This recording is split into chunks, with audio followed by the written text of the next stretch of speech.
I want to introduce you to Spain's best-kept secret in metal music. Metal power with EDM energy and obsessed with Japanese anime culture. Stay with me to discover one of Europe's fastest-growing metal bands, straight from Spain. Bienvenidos to Indie Resistance. I'm Joan Pla, and I'm ready to share with you another incredible band. Before anything, please remember that you can support the Resistance by clicking that like button, subscribing to the channel, and you can also visit our website for more reviews and incredible merchandising. The band of the week is Anchor, and they're special to me because they're from my homeland, Catalonia, back in Spain, specifically from a city called Tarragona. I actually got to know about them thanks to a viewer who dropped their name on the comment sections on a previous video. Now let's begin with my three reference bands: Evanescence,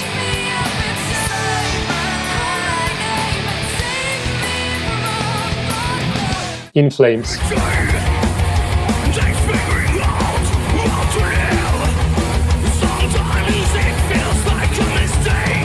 Pendulum.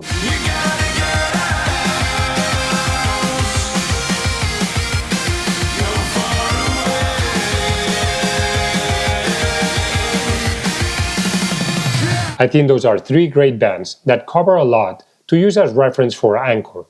We got Evanescence's great vocal melodies, we got the energy from In Flames and their screaming parts, and then the EDM approach to Pendulum's music. To give you some context, I feel there are two phases in the history of the band. Phase 1 starts in 2003, when the guys were only 13 years old and the band was formed. And it goes all the way up until 2014 with the release of their album Get On the Winner Horse. Also around that time, singer Jessie Wilson joins the band, bringing with her a whole nother level of songwriting and performance skills.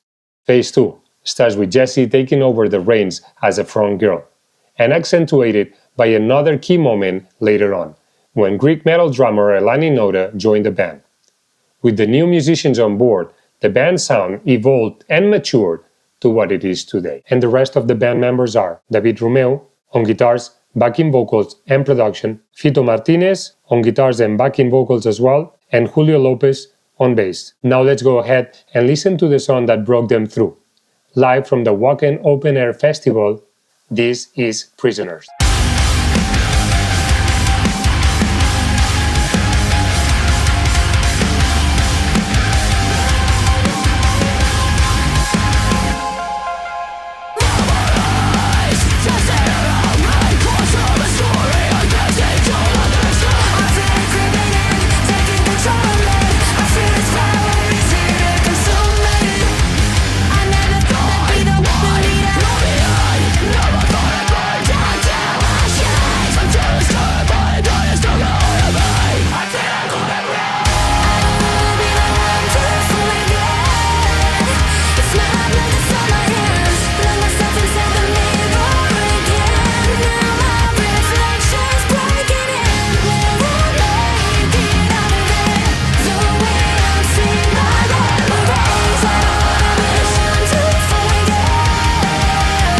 Dios mío.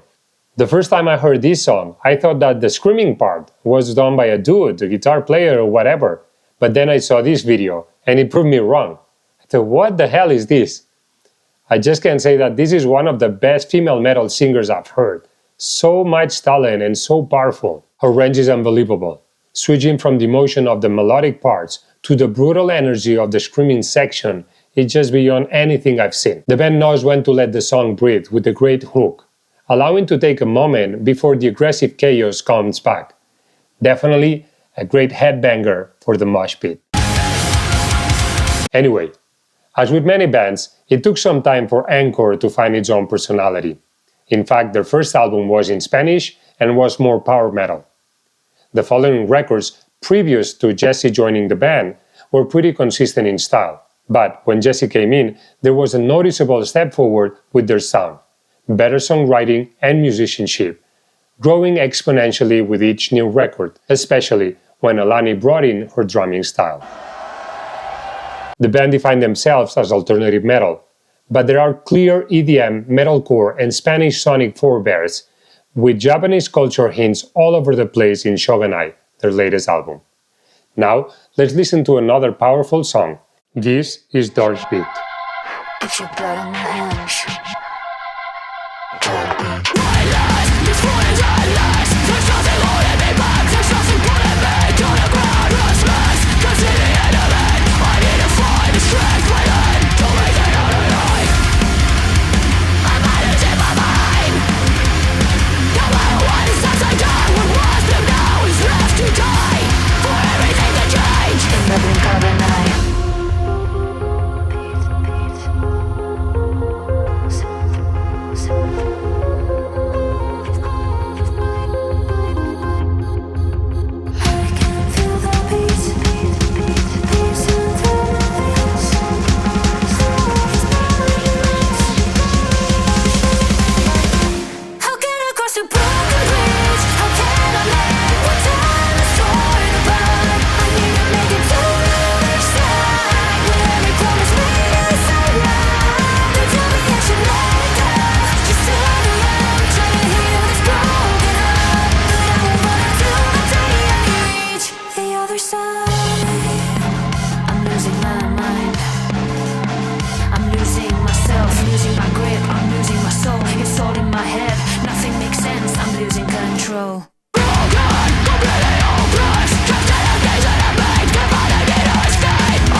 Wow.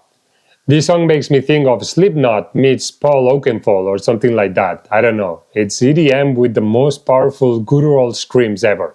It's really cool. It's getting more common that a band member takes on the producer role, which sometimes is not necessarily the best for the record. But guitar player David Romeo knows exactly what he's doing. He has a clear, expansive vision of where the band should be going. Not only he produced Shogunai, but he also directed the music videos, which are like little episodes of a story. The record means a big step forward production-wise. It's heavier, denser, more aggressive, and more extreme than any other album. At the same time, it's cleaner and better balanced, with more embracing and sophisticated melodies. On a side note, it's pretty typical in metal these days to edit the hell out of all the instruments, making it perfect. It's pretty well accepted within the genre. Now, there's some controversy about using things like auto-tune or backing tracks. Anchor couldn't give two f***s about that. They have no problem recognizing the use of auto-tune to reach that level of perfection on Jessie's vocals, but they do not use it live, which tells me how great of a singer she is. As far as the backing tracks, well, they just see it as another tool to take advantage of, and they do not shy away from it. Bueno, before we listen to the last song, I wanted to let you know that I'm gonna be uploading a video next week with a conversation with Jessie. You can't miss it, stay tuned. So this last song is a softer one, but very cool. This is Oblivion. Dark clouds and shadows have disappeared. A shining light draws away my fear. I wonder what the hell brought me here. I hear the wind whispering in me, sounds of voices that make me feel something so beautiful can be real. Can be real.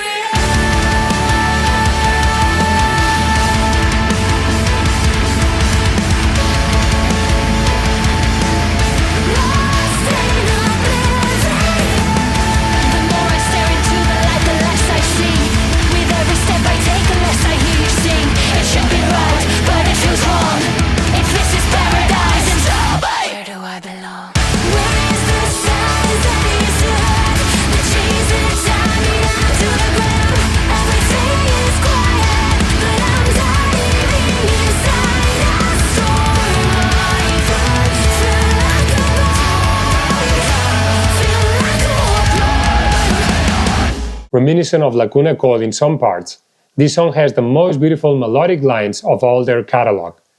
I read somewhere that during a show in Germany, the audience coordinated holding up signs reading "We'll be okay together" during the part where they say "I'll be okay," making the whole band cry. That's really beautiful. Their lyrics talk about mental health, emotional struggles, loss, grief, and personal journeys, evolving from darker themes toward hope. It took Anchor more than 20 years to get where they are today, but persistence is key. They are an admirable example of resilience. See, it's not easy to become an international band coming from Spain. I know, because I've been there.